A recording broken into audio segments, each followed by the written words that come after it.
La situación en México, la verdad es que da mucho que pensar, sobre todo porque está el tema de los secuestros y asesinatos de periodistas que se dan con cierta frecuencia y también la situación política del mismo país de cara a unas próximas elecciones.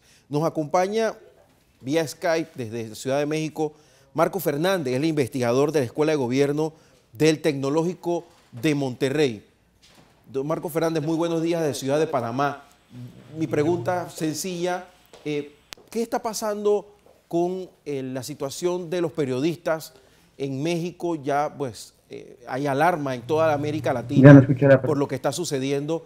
Además de esta alarma por los periodistas también, ¿cuál es la situación política del presidente Enrique Peña Nieto? Parece que está siendo muy cuestionado por el trato que está teniendo con periodistas y el manejo también, de alguna forma, hasta judicial que tiene con los medios de comunicación. Muy buenos días, don Marco Fernández. Muy buenos días.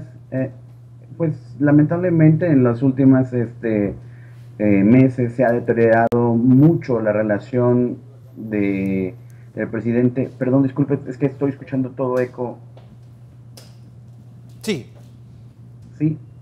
Le decía que lamentablemente la situación se ha deteriorado en demasía en los últimos meses. Por un lado, el número de agresiones y asesinatos a periodistas es muy preocupante en lo que va de este sexenio. Diversas organizaciones de la sociedad civil, como Artículo 19, han señalado, y la Comisión Nacional de Derechos Humanos han señalado estas agresiones y lamentables asesinatos.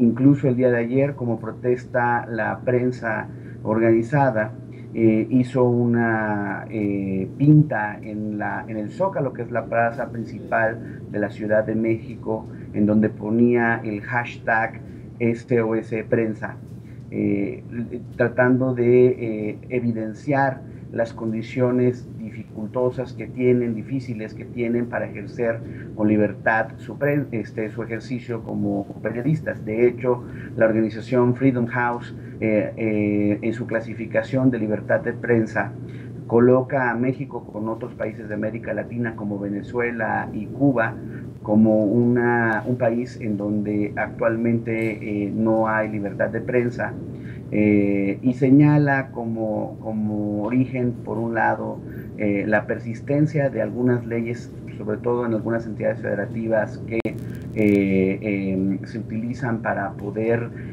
callar a periodistas bajo el argumento de difamación, la concentración que existe en los dueños de los medios de comunicación y la situación de violencia que existe contra periodistas. A esa situación deteriorada se suma el escándalo reciente en donde se sugiere las prácticas de espionaje que posiblemente son por parte del gobierno federal a través de un software denominado Pegasus, vendido por una empresa israelí que se dedica a situaciones de seguridad y espionaje, y que supuestamente solo vende este tipo de material a gobiernos. El gobierno federal, a través de la Procuraduría General de la República, el Centro de Inteligencia y Seguridad Nacional, la Secretaría de Marina y otras instancias federales, al igual que gobiernos estatales, adquirieron diversas licencias de este espionaje.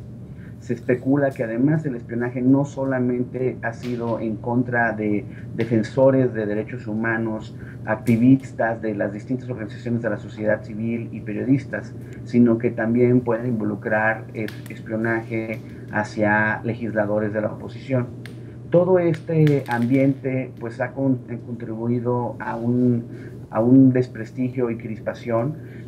El presidente Peña Nieto presenta la tasa de aprobación presidencial más baja en la historia desde que se mide este tipo de instrumentos en la época del presidente Zedillo, hace más de 20 años.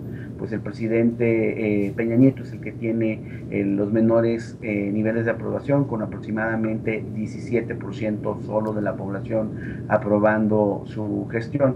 Entonces, sí, sin duda alguna no son circunstancias óptimas en el ambiente político y la relación con diversos medios de comunicación está tensa, porque además se percibe que el intento de control de las autoridades se ejerce mediante la distribución discrecional que hay de la publicidad oficial, en donde no hay reglas para su distribución, que hay una inconsistencia a veces entre publicidad que le vende el gobierno a medios de comunicación que por sus audiencias o por sus número de lectores, pues no podría explicar la generosidad, por decirlo de alguna manera, de la publicidad vendida del gobierno a estas instancias informativas.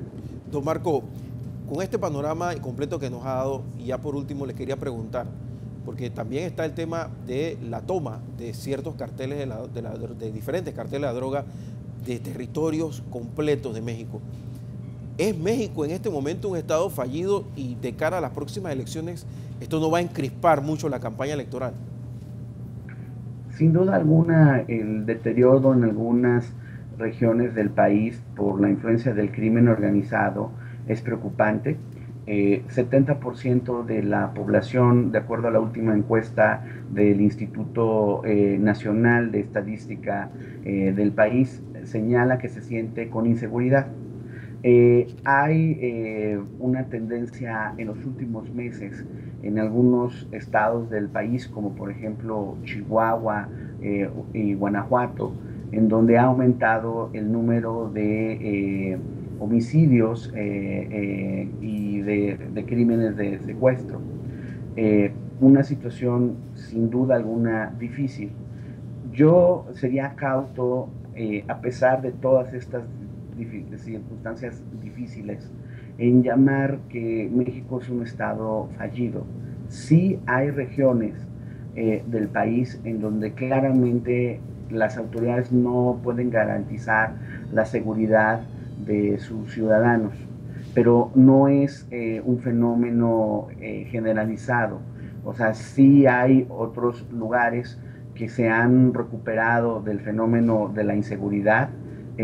Por ejemplo, el estado de Nuevo León, aunque recientemente han tenido algunos crímenes de mucha visibilidad, y hay otras áreas en donde preocupantemente está evidenciándose disputas en los cárteles que pueden afectar sustantivamente uno de los ingresos más importantes del país, que es el turismo.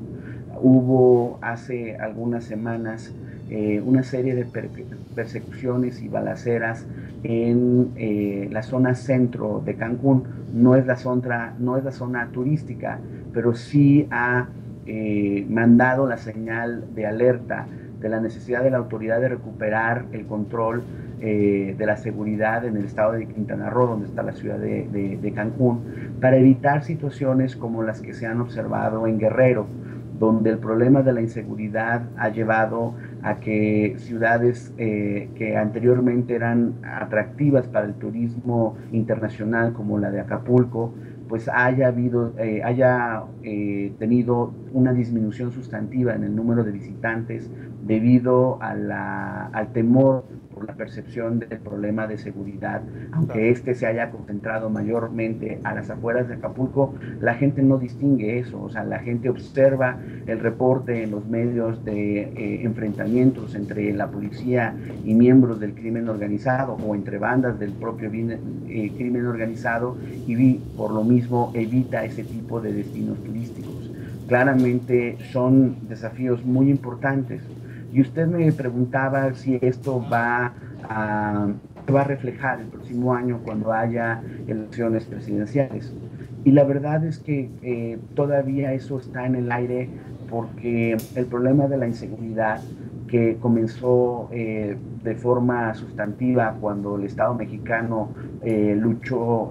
comenzó la lucha de frente con el crimen organizado en el sexenio anterior, pues en la elección justo de la cual resultó victorioso el actual presidente Enrique Peña Nieto, en ese periodo electoral, todos los candidatos presidenciales, incluido el líder opositor visible, Andrés Manuel López Obrador, convenientemente evitaron tocar el tema del crimen organizado y las acciones que cualquiera de ellos iba a implementar en el gobierno para terminar con este problema.